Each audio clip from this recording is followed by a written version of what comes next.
Good evening, and thank you so much for tuning in. We were just getting our prayer on. I got my sister in here, and I was touching and agreeing with her, and she was doing likewise with me, because we know we're in some changing times today.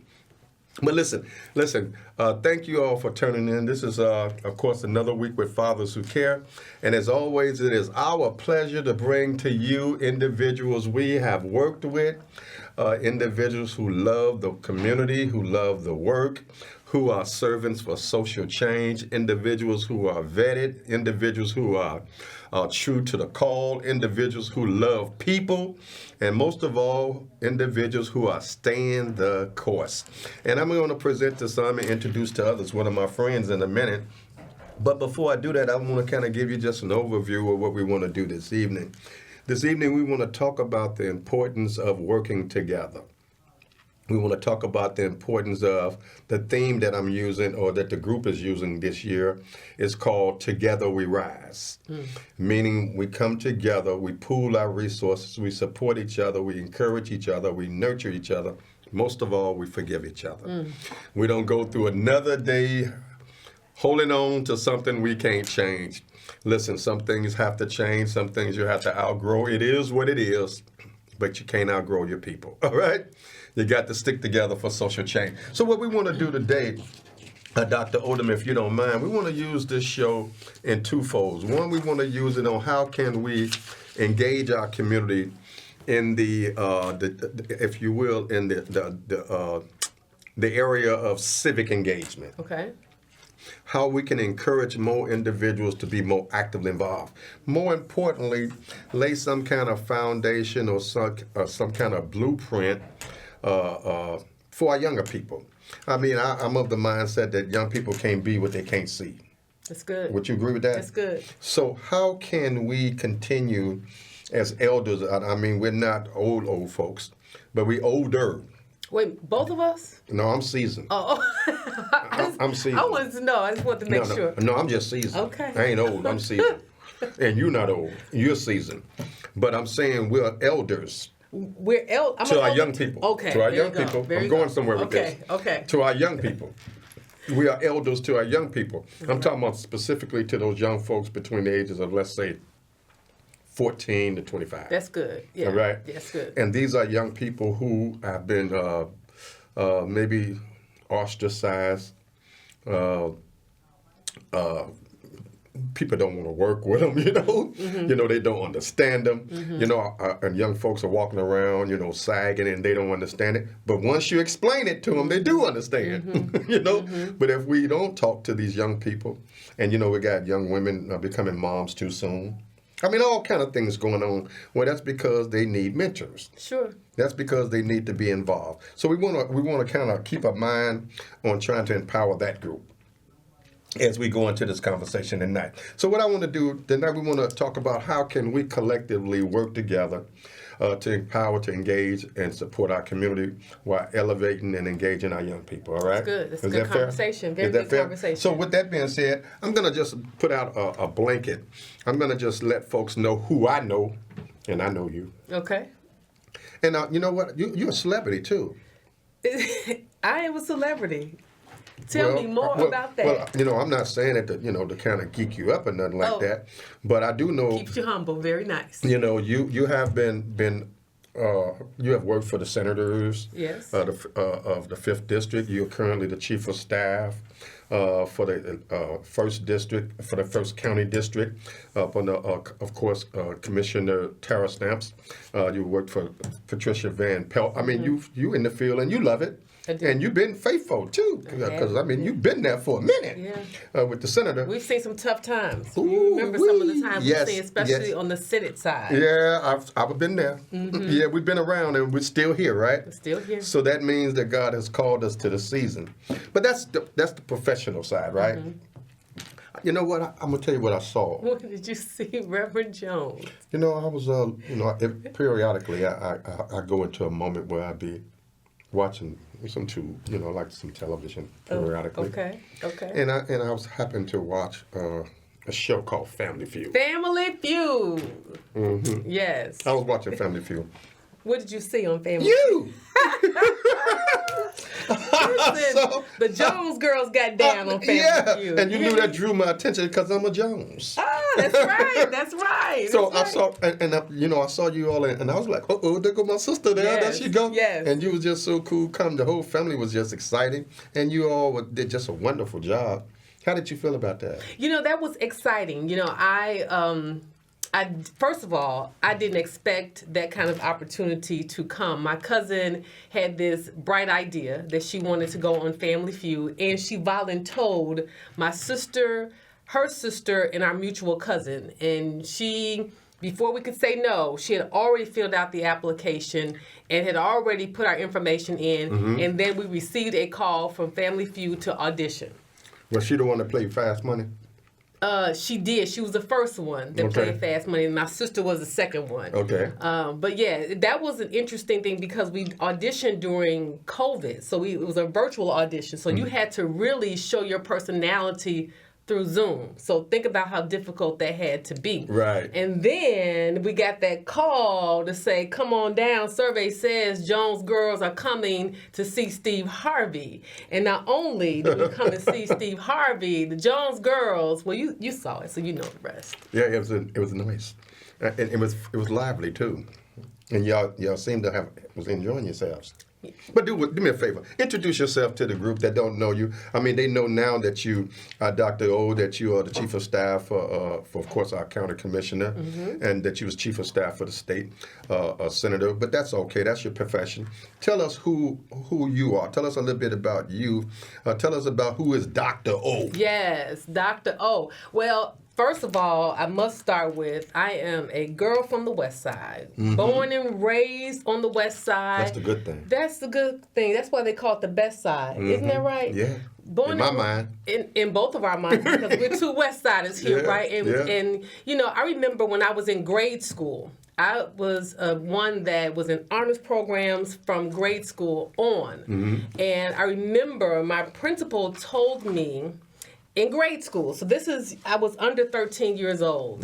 This is a time we talk about civic engagement and mentorship and getting to know our youth and giving them hope and letting them know their future can be bright no matter their demographic, no matter their ethnic background, their economic status. We expect our educational leaders to pour into our youth. And I remember the assistant principal where I went to grade school on the West Side told me that my future was going to be either three things. She said, drugs, teenage pregnancy, or a high school dropout. Now, this is an honor student. Now, I never This is what they told you. This is what the assistant principal told me. I didn't have any disciplinary issues. I didn't have anything that would give her that type of idea, only that I am African American, a black girl on the West Side. That was the only thing that she could judge that by. And I remember sharing that with my mother when I came home from school that day. And it's good that you talk about parents, you talk about having mentorships. It's good that I had a family household that not only told me that was not going to be my future, but they showed me. And that's the difference because, words are very important. What you speak into somebody's life is very important. And that's why, for me, there's certain things I refuse to allow people to speak. Even in situations working in politics, you see so much. You hear a lot of gloom and doom, especially with what we see, the culture around us. But you have to make up in your mind, what are you going to accept? Even in the midst of a situation where we're in right now, what do we choose? Do we choose to see our situation and say that it's gloom and doom, or do we say we find the best in that situation and make it better? And that's what I did from grade school. So do that then. Stay on that level, and that's where I want you to come from. Keep talking to us and let us stay in that community. But I want to talk about this. I want to talk about from grade school to high school. Okay. I went to one of the better public high schools in Chicagoland. Now, I went from a grade school where it was my majority minorities to a high school with 4,000 individuals, 1,100 in my freshman class, 900 graduated. So you see all kinds of people, all kinds of diverse backgrounds. So then you have to have a mindset to say, I can make it in this population of students, because you have people that came from private schools, some of the richer schools in Chicago. So you have a melting pot, and you have to figure out how are you going to survive in the midst of that. So it's about mindset. Something that you said earlier, talking about our youth, I was having a conversation with someone today at work, and we talked about how most of the times we don't even know our neighbors. And before, your neighbors were your chaperones. Your neighbors were the ones that could be your disciplinarians when your parents weren't there. Your neighbors invested in you. Your neighbors saw that if you were hungry, they would feed you. And when they built that into you, it helped build your self-esteem and your confidence, because it built a village. The village is absent in most cases. So because the village is absent, what do you see? You see students going, you see our youth going to the juvenile temporary detention centers in record numbers. You see our youth that don't respect their elders, and you see carjacking. You see all kinds of issues because that village is no longer there. So we talk about civic engagement. So go there. Let's talk about the civic engagement piece. Now, I like where you grounded at. You grounded, in my opinion, you grounded in what we can do as a community and what are some of the issues facing our young people, right? Right. But tell our audience, for the purpose of moving on. You're watching CAN TV, by the way, and for additional information, you can get in touch with us at fatherswhocare.org. Give us a call at 773-287-5821. Again, fatherswhocare.org. Let's go into this civic engagement.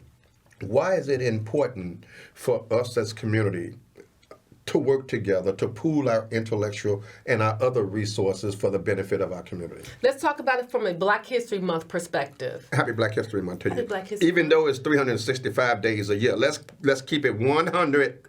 All right. We know you have them. Yeah. We know you love the colors. You know you love the colors for this season. Yeah, but let's go with the colors. I came ready for it. What's the red? The red is for the blood. What's the gold? That's yellow. Yellow. What's the yellow? For the sunshine that's in my life. What's the green? The green is for the land that I live on that we have to preserve. And what's the Come black? on, I come with the black now. Okay, there you go. All right, there you have it. She already shared with you the colors, African colors. I kind of changed it up a little bit. Just a little. Just a little bit. Just a little bit. For my own. But you was on point all 100%. But if you see these colors, you know what they represent. When we talk about civic engagement, we talk about youth, and we talk about Black history. You think about our ancestors. We learned about our history, our culture, and our heritage through stories, that they would pass them down from generation to generation. So when you see yourself in the stories of your ancestors, you wanted to add your chapter to that. Right. So because those same stories are not passed down about how our youth may not hear about how their grandparents had the hoses turned on them for having to exercise their right to vote. When you don't hear how important that is, it does not mean anything to you. I think it's important to look at the population of our youth and how many of them are engaged in civics. How many of them even go to the polling place? How many of them are actually registered to vote? So you think it's important to vote? I think it's extremely important to vote. You look at other populations of people, and they are a standing voting bloc. That's why elected officials appeal to them. Case in point, our seniors.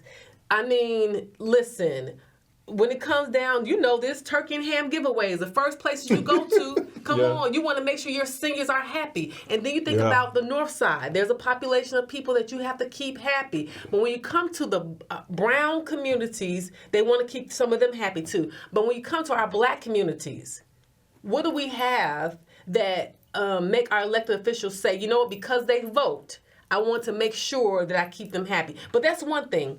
But when we talk about civic engagement, the stories of the ancestors are not there. I want to share a quick story with you. Okay. When my mother was... A quick one now. I'm a preacher. I got another question. I am a preacher now. I got a question I'm gonna try my best now. Two preachers here, but I'm gonna try my best to keep it brief. When my mother was pregnant with my youngest sister, this was when Mayor Harold Washington was running for mayor. My mother, this was 1983. I'm telling my sister's age, but she may not watch this, so it's all right. She will watch it. She may watch me play. I shouldn't say that. Words are powerful. She may just watch this. Yeah. But I remember my mother was going into labor. And before she went to the hospital, she said, I have to go to the polling place and vote.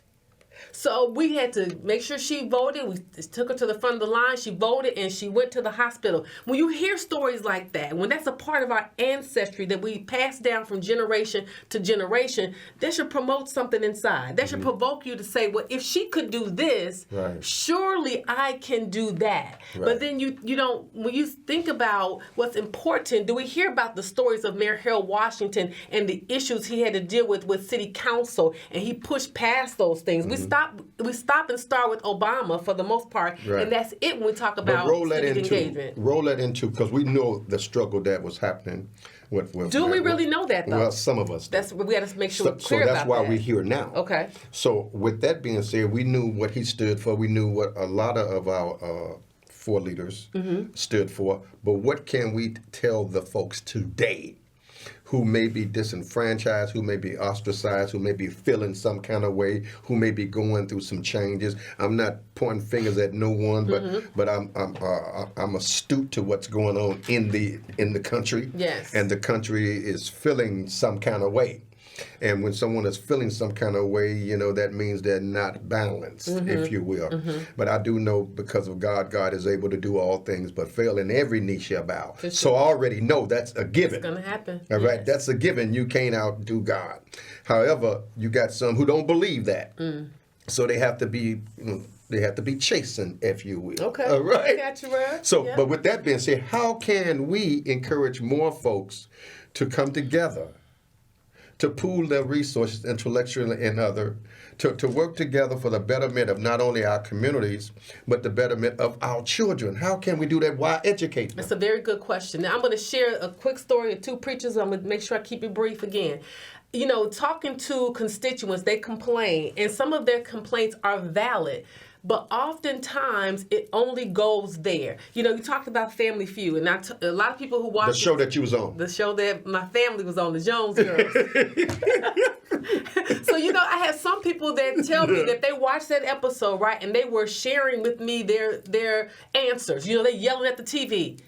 Obviously, I can't hear you, and none of the Jones Girls can, right? Yeah. And you think about when people watch the news, they yell at the television about their issues and concerns, but their elected officials cannot hear them. Okay. So I'm saying to you, we start there. If you have a concern, you have to express it. There's oftentimes, well, not oftentimes, you can go to city council meetings. You can even watch the briefings from Springfield from your laptop, your computer, your phone. Now, those briefings are live and they're recorded that you can go back and watch them. Our county board meetings are available to the public. You have to be seen, engaged in your civic duty. So you have to hold your elected officials accountable, and you have to hold yourself accountable. So if you are concerned about your neighborhoods, if you are concerned about legislation, if you're concerned about your communities, you have to be in places where you can express your concern. You meet with people monthly. How often do you say to these people, I am working with the BEATS and CAPS programs to make our streets safer, but you can only do so much, Reverend Jones? There are so many people that complain all the time, and they do not involve themselves. They yell at the TV, they yell, but then they don't have any action that goes along with that. Many hands make light work, and we need fresh ideas, innovative people that will come into this struggle that you and I are a part of to say, I am going to lend a helping hand because I care. But if you care, you're just yelling at the television, that's not going to help our issue. We have to do like they did with Dr. King. They showed action. They boycotted. They said no to certain things. They pulled their resources together. And those kind of tactics can still work today. But we don't want to be inconvenienced. We don't want to boycott, because then we have to figure out ways in which we can get around those industries that bring us convenience. But we have to sacrifice for democracy if we really want it to prevail. So you're in the zone today. I'm always in the zone. So talk to me about the shop talk that you all are involved in. And if folks are interested and wanted to know more about what's going on in the district, in the county district, how can one get in touch with you all? Yes, that's very important. So one of the initiatives that Cook County Commissioner Tara Stamps of the 1st District is sharing with the community is Shop Talk. And this is an opportunity where she is, along with our team, they've gone to several barbershops in the 1st District, and they're offering free haircuts on Sundays, but it's not every Sunday. So don't go to these barbershops thinking you're going to get a free haircut. It's on those specific Sundays. And then they have mental health care professionals that are talking to people that look like us, that are full of trauma, and talking about those issues and providing mental health care. Now we're offering that at beauty shops. So you can call our office, call our district office. And what's that number? 312-603-4566. We're located at 6614 West North Avenue. You say 603. 312-603-4566. 66. Or you can come by our district office at 6614 West North Avenue, and you can inquire about the next location for Shop Talk. And it's for beauty shops now. So women are able to get their hair done, whatever services we're offering. But then we're talking about mental health care, mental wellness, because that's very important, because we're seeing suicide is increasing in our communities. The anxiety is on the rise. People are taking medication to take care of their mental wellness. So why not be a part of this event where we have people who are trained to assist people of color, right? People who look like us. I'm going to go there. Should people in this day and age, is it okay for people of color to talk to professionals, psychologists, psychiatrists, specialists about their mental health? Is that okay for folks to do that? Because, folks have such a stigma. They do. And we're trying to encourage people that it's okay not to be okay, but it's not okay not to get help. So that's what we're trying to encourage. Is that the same thing that you're saying about the mental health with the shop talks? Absolutely. That folks are coming out, they're coming to meet people where they are and educating folks and letting folks know that in spite of what you might be going through, we want you to know here are some resources. Is that what I'm hearing? Yeah, absolutely. You're hearing this correctly. And there are resources within Cook County for those who are in need of mental health care services. So no one should suffer alone. So if you have issues and you know that there's something that is, you're unwell mentally, because it impacts all the rest of you. You can't even, when you're mentally unwell, then it affects everything else you do. You're not physically well in some cases. You can't think straight. You can't function. You can't work well. You can't study well. All those things are very important. So it starts in the mind. So I would say, I would encourage you to find those resources, especially those free resources if you cannot afford them, so that you can become mentally well. And so you can also give us a call at Fathers Who Care, and we'll also refer you over to some folks that we are currently working with. As the sister alluded to, Dr. O alluded to, we do meet monthly with our community stakeholders, and we share information, resources, and outreach. We also have our young people that meet every Thursday and drop-in services every day. And we want to encourage those of you who are watching us today to give us a call at 773, I was getting ready to put your number out there, 773-287-5821, 773-287-5821, and your number is 312-603-4566. You got it. Is that right? You got it. Okay. So with that being said, talk to us again. Tell us in closing, what can we do as community stakeholders, as folks who are really committed to empowering our young people and our community and our seniors? What can we do to continue to be that light in darkness and that salt in the earth? What can we do? We have to remain positive. That's how you become the light. We have to look at the positive in every situation. We also have to take action. We cannot expect anything to happen in our lives if we're standing on the sidelines. We got to march. We got to do whatever it takes. We have to stand up. We have to take ownership, and we have to band together. We're better together. We have more people of color who are educated, who are financially stable, who have resources. This is our time. So even in the midst of what looks to be a situation where we're the underdog, we're really not. It just depends on how you look at it. So it is our time, and we need to use this time wisely. Yeah, you are a winner or you are a loser. Choose one. All right. I can never lose, though. Choose one. Right. That's my I can point. never lose. So that's why we Yeah. say we have to keep on striving. We got to keep on pressing because change is inevitable, and you're going to be a part of the change or you're going to be part of the statistics. So what we're going to say here is we're going to say continue to do the good work, continue to help those who are less fortunate, continue to seek God in all that you're doing, and know that all of us can together make a difference if we're working together and we're pooling our resources. No one is no better than anyone, but we're greater together. So if we just continue to just look forward, look to each other, strengthen each other, and do the best we can, that's all we can do.